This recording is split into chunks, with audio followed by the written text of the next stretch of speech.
Pamilya ba o kapwa kalaban? Alamin kung bakit ang Marcos Duterte feud ay nagiging pinakamainit na issue sa politika ngayon. Pero bago yan, baka di ka pa nakasubscribe sa channel ko, baka naman!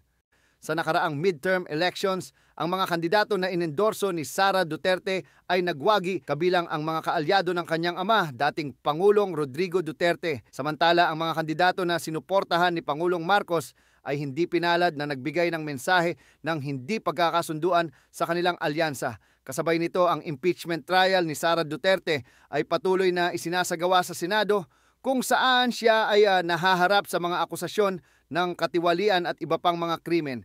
Ang kanyang kapalaran ay nakasalalay sa desisyon ng Senado na maaaring magbukas ng pinto para sa kanyang posibleng pagtakbo sa pagkapangulo sa 2028.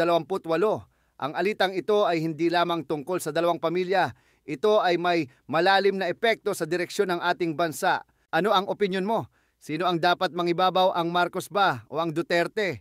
I-comment ang iyong saloobin at huwag kalimutang i-share ang video na ito.